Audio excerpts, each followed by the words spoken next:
So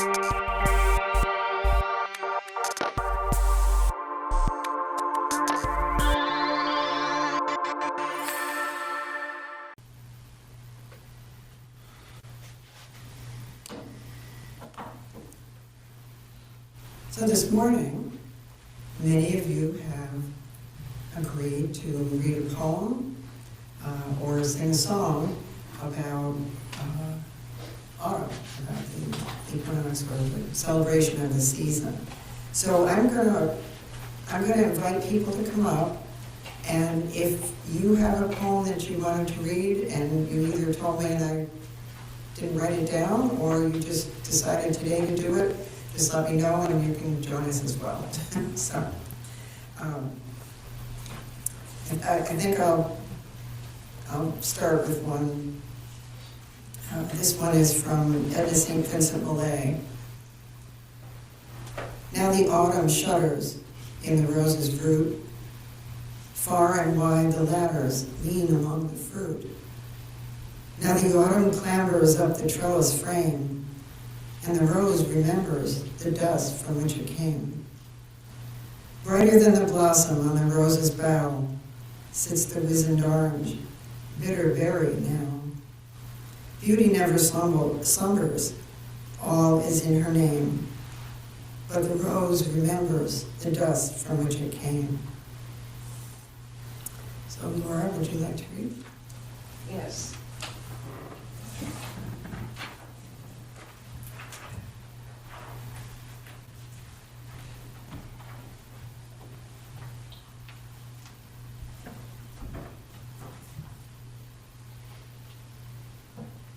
This poem, The Autumn Sonnets, is by May Sarton, famous Unitarian poet, feminist, and essayist.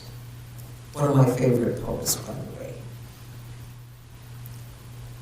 If I can let you go, as trees let go their leaves, so casually, one by one, if I can come to know what they do know, that fall is the release, the consummation, then fear of time and the uncertain fruit would not distemper the great lucid skies. This strangest autumn, mellow and acute. If I can take the dark with open eyes and call it seasonal, not harsh or strange,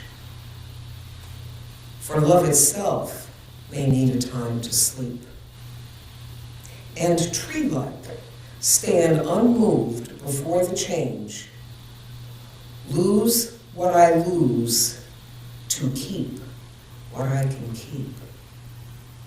The strong root still alive under the snow.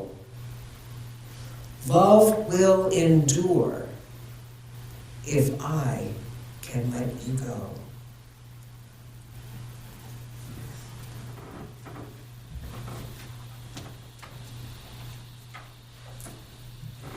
Thank you. Tim?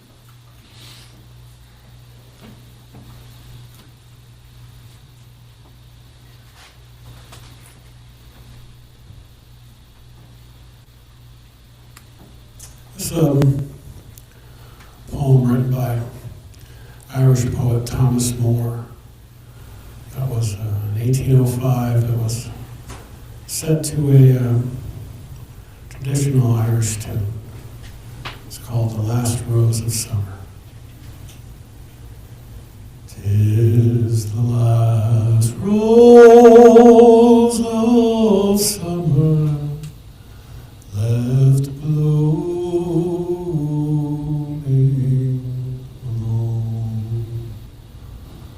All her lovely companions are faded and gone. No flower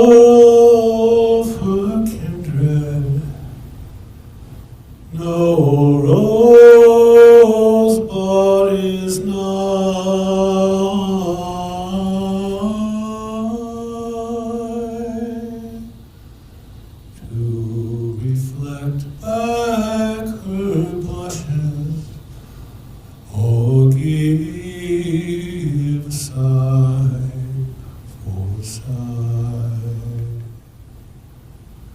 I'll not leave thee, thou lone one, to pine on the stem.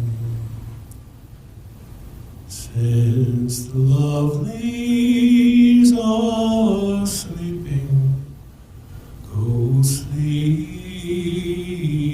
thou with them. Thus kindly I scatter thy leaves o'er the bed,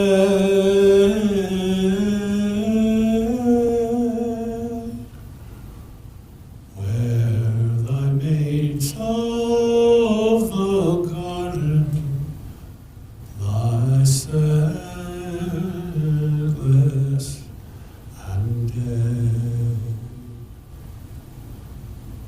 So soon may I follow when friendships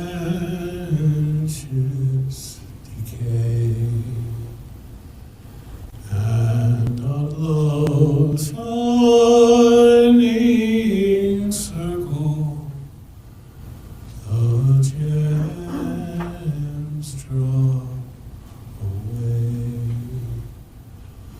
When true hearts lie withered and fond ones are flown,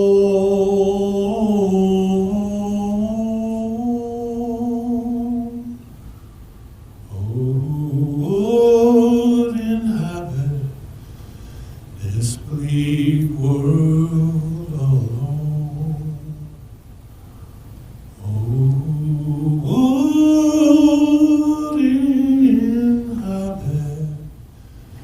this bleak world alone?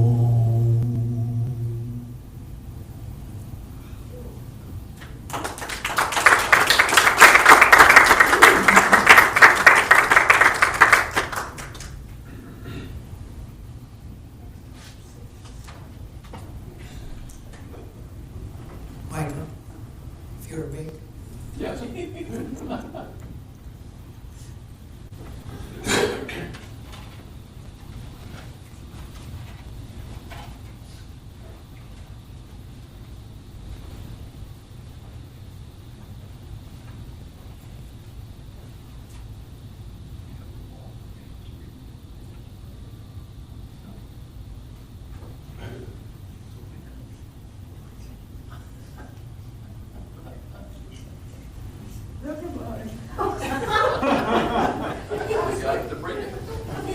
That was a silent poem. Those are good. Communication, apparently. Okay, Rosa Jean. These are in no particular order. I just wrote their names down.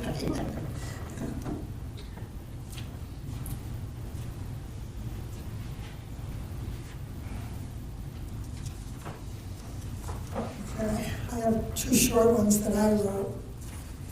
The first one is called End of Summer. End of summer begins with ringing of school bells, then shortening of days, foreshadowing the end is near, and on to autumn phase. I get an urge for pumpkin spice, a thirst for cider stays, and I have thoughts of warm desserts with raisins, nuts, and glaze. Store windows show off woolen garb, all decked in browns and grays.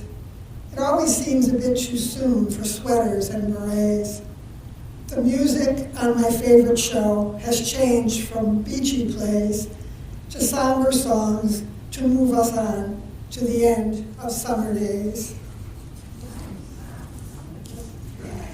This one is called Death by Color Change. If I were a maple leaf glorious in green, honored as part of a grander scene. I'd hang out in the forest, part of the crowd, soaking up chlorophyll, being so proud. As autumn approaches, my change would be grand, from yellow to red, vibrant I'd stand. And then, in the end, I'd be happily led to fall to the ground, part of the glorious dead.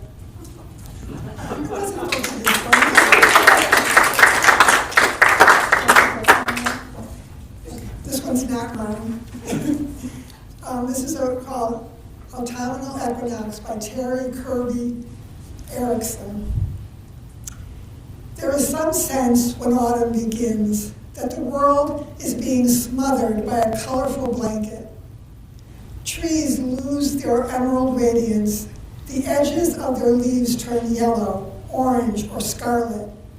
Days grow shorter and shadows linger. The nights come with a chill like bath water left in the tub too long.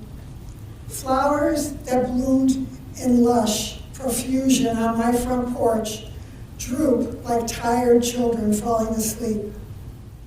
Vidalia onions and garden tomatoes disappear from grocery store shelves, replaced by pumpkins and oddly shaped squash. When autumn arrives, winter is only a frozen breath away, bringing cold and slush, runny noses and hacking coughs, gray mornings and twilight afternoons. It is the season that swallows summer, like it never was, as if young girls in sundresses were never kissed in the moonlight, or baseballs never soared over the fence. There were no barbecues or mosquito bites, sandals filled with sand on the deck. Autumn shakes the summer from our minds until it falls like leaves, skittering down an empty street. Thank you.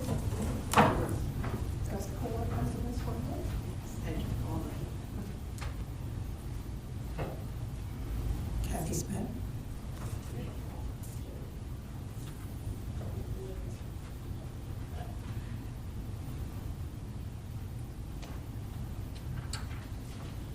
Good morning.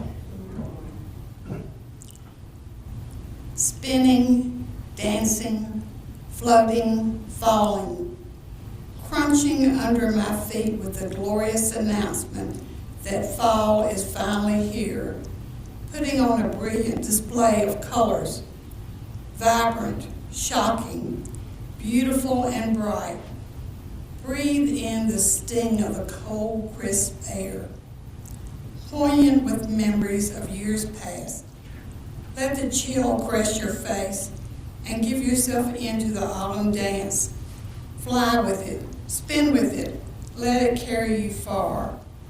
Join in with the multitude of smiling leaves, celebrating the beginning of a long-awaited celebration. Autumn is here at last.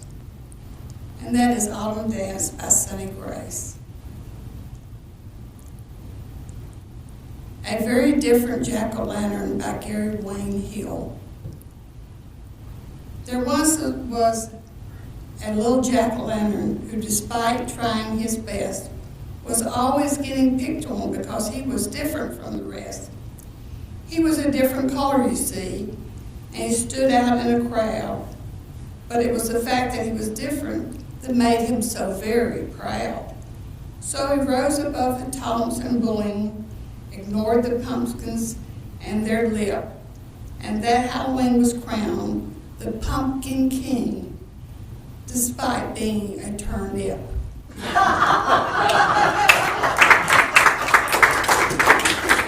And terms used to be what they carved.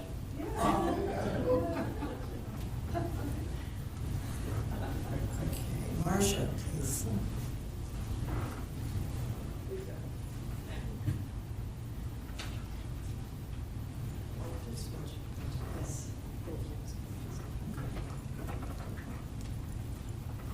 Good morning.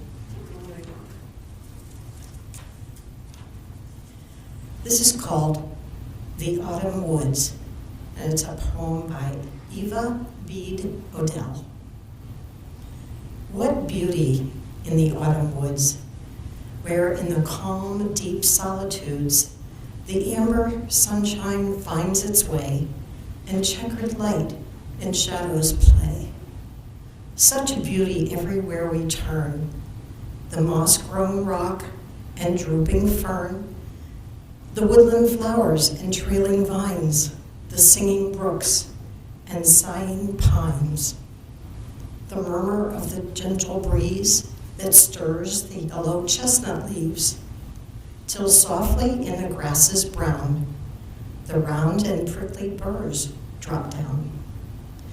The maples are in bright array of mottled gold and crimson gray, gay.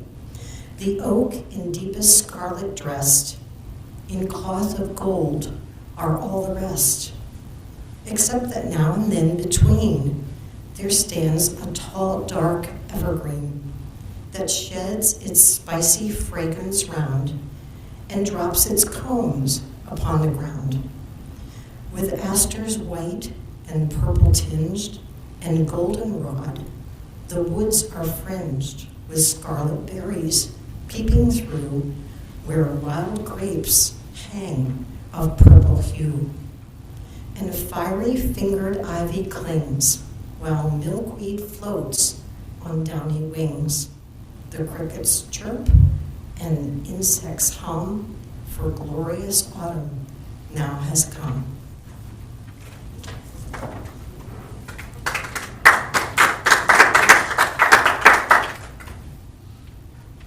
Thank you, Marcia. Kathy.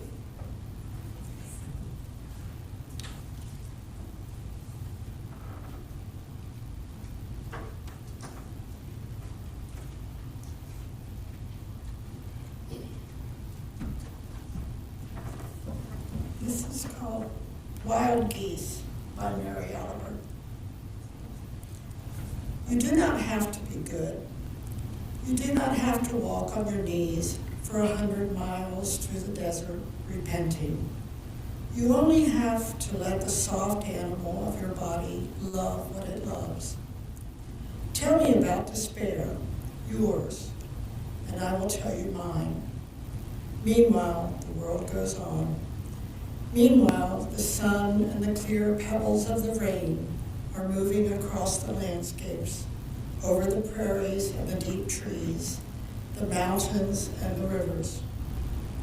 Meanwhile, the wild geese, high in the clean blue air, are heading home again.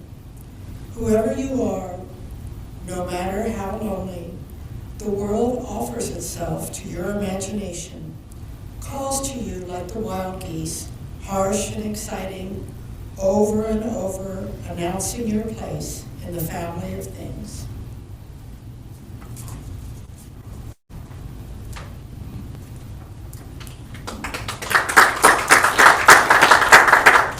One of my favorites. Joe, would you please?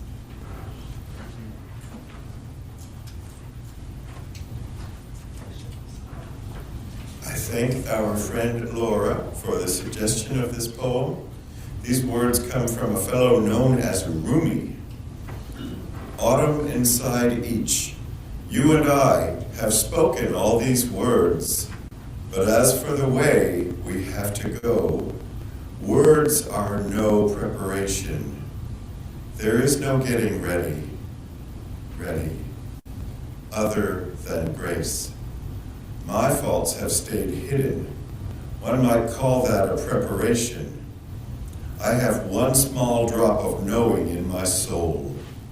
Let it dissolve in your ocean.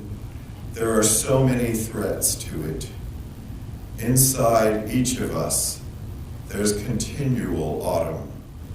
Our leaves fall and are blown out over the water. A crow sits in the blackened limbs and talks about what's gone. Then your generosity returns. Spring, moisture, intelligence, the scent of hyacinth and rose and cypress. Joseph is back. And if you don't feel in yourself the freshness of Joseph,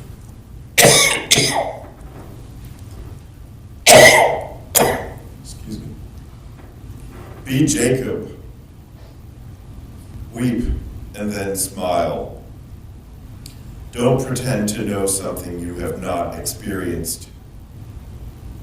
There's a necessary dying, and then Jesus is breathing again. Very little grows on jagged rock. Be ground. Be crumbled, so wildflowers will come up where you are. You've been stony for too many years. Try something different. Surrender.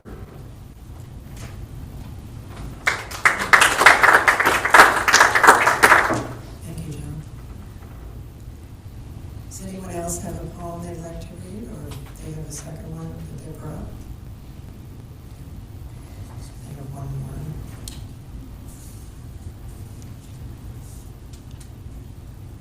This is called Goldfinch in Autumn. When the goldfinch fades from gold to green, the green birch leaves turn gold. The tomato vines wither and die, and goldenrod blankets the browning fields. Under skies so blue, I must breathe deep just to look at them. Milkweed, tall, fat pods swaying, waiting. Will the monarch come today? The pods burst, and gentle winds of early autumn scatter their swirling parachutes across the yard. Bees busy themselves gathering the last of the pollen from asters and fleabane, coneflower and mum. Hurry, hurry, before it's too late, while grasshoppers happily munch my kale. Industrious chipmunks and chattering squirrels scurry to find the tastiest morsels, hiding them hither and yon against the coming famine of cold, dark winter. Are you ready? Obviously, I wrote that when I was still up north. Thank you, everybody, for sharing.